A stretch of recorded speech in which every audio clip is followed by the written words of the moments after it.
వేరే వాళ్ళ ఇళ్లలోకి వచ్చింది. ఎవరి ఇళ్ళకి ఎవరితో మాట్లాడినా నువ్వు అట్లా వస్తాను అని ఇక్కడ అందరు భయపడతాను కదా, పిల్లలందరూ చూడలే కదా ఎప్పుడు అట్లా. నేను రోడ్డు మీద అట్లా తిరగలే కదమ్మా, రోడ్డు మీద ఎప్పుడైనా తిరిగినా మీరు చూసిళ్ళు, ఎవరితోనన్నా మాట్లాడినా రోడ్డు మీద తిరిగినా. జస్ట్ తెలుసా వాళ్ళ కోసం కారు దిగి వాళ్ళ ఇంట్లోకి పోయినా నాకు తెలుసు మరి వాళ్ళ కోసం వాళ్ళ సిద్ధాంతం నీకు తెలుసా, వాళ్ళ నైతిక విధానం తెలుసు. నేను మాట్లాడతాను, నాకు సమాధానం ఇవ్వకపోతే అడుగు మరి. మాట్లాడేవాళ్ళు ఏం సార్ ఏం మాట్లాడాలి నాకు అర్థం కాదు. మాకేమైనా అవుతుందా ఆయన గ్యారంటీ సంతకం తీసుకుంటాం ఆయన.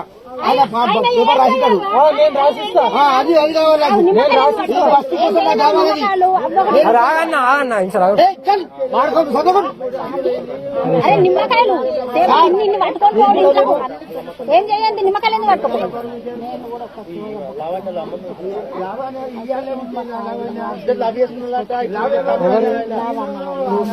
తమ్ముడాట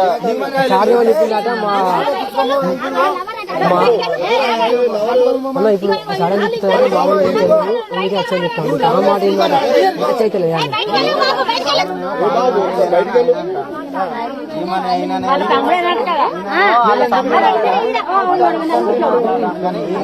కొద్దిగా దిష్టి అంటే ఇప్పుడు ఆడబిడ్డ నీ ఇంటికి నేను వచ్చాను, దిష్టి తీయాలి.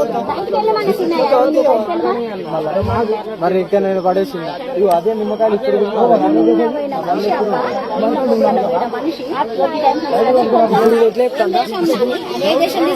సార్ ఏమంటాను మాకు మంచిగా అందరికీ సార్ ఏమంటారు, సార్ అడిగిన మాట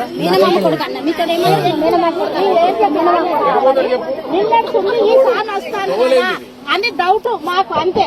నేను డౌట్ క్లియర్ చేస్తున్నా కదా అమ్మా. ఎందుకు మీరు కస్టడీ సేఫ్ చేస్తారా, వీళ్ళని పంపిస్తారా, వీళ్ళని పంపిస్తారా సార్ మీరు?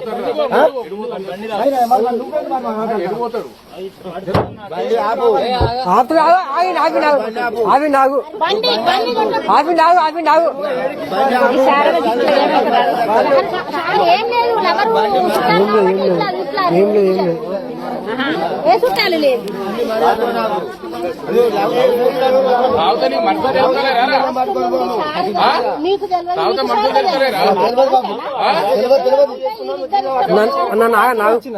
అన్నని కాబట్టి నువ్వు అన్నమైతే బట్టలు వేసుకొని రావాలి. అన్నమైతే నువ్వు గిట్ల కాదా చూడు, వచ్చి ఆ చుట్టాన్ని ఈ చుట్టాన్ని పిలిచినా గానీ మధ్యలో కులాన్ని పిలిచిన గానీ మాట్లాడాలి. నేను ఏ ఆడబిడ్డకి కూడా నేను పిలవలేదు. నేను డైరెక్ట్ కార్ దిగి వాళ్ళ ఇంట్లోకి పోయినా వాళ్ళ అవ్వ పర్మిషన్ తీసుకొని. అవునా, వాళ్ళ అవ్వ పర్మిషన్ తీసుకొని ఎటంటే అటు పొమ్మంటది, ఎటంటే రమ్మంటది, ఏ రాత్రి అంటే అటు రమ్మంటది. వాళ్ళ అవ్వ బోకర్ రావు, మరి వాడలో నడవదు అట్లా. అవి వాడలు అట్లా నడవది, బోకర్తనాలు నడవాయి. ఇక్కడ ఎవరు బోకర్తనం అది బోకర్తనమే అంటారు దీన్ని. దీని బోకరను బోకరని కాకపోతే మంచోడు లెక్కున్నావా? ఇట్లా నిశ్శబ్దంగా తీసుకపోవడం, నిశ్శబ్దంగా తీసుకొచ్చాడు. నిశ్శబ్దంగా ఎవరు పోలే, పొద్దున్నే వచ్చా. ఏ కులాన్ని అడిగి తీసుకుపోయినావు? ఏ కులాన్ని అడిగి తీసుకుపోయినావు? ఎవరిని అడిగి తీసుకుపోయినావు నువ్వు? తల్లి పంపించింది. ఏ వాడేం చేస్తాడు కాదు, నాతో నన్నేం చేస్తాడు? ఏమనుకోకు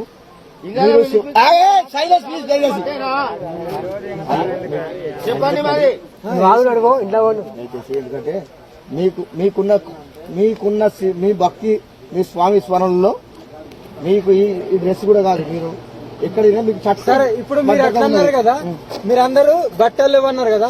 నేను చెప్తున్నా కదా, నన్ను దిగిన తర్వాత నాకు లింగం కూడా లేదు. నేను అదే శివుడి గురించి అర్పణ చేసిన. నా గురించి మీకు అదంత అవసరం. నేను నా తమ్ముడు గురించి వచ్చిన, ఆ తల్లి పర్మిషన్ తీసుకున్నా, నేను పూజకి తెప్పించుకున్నా, మళ్ళీ దించాను. దీనికి మించి నువ్వు మళ్ళా రావద్దు. ఎవరు అక్క మాత్రం నువ్వు దిగు, నువ్వు మళ్ళా రావద్దు. నువ్వు పట్టుకొని పో,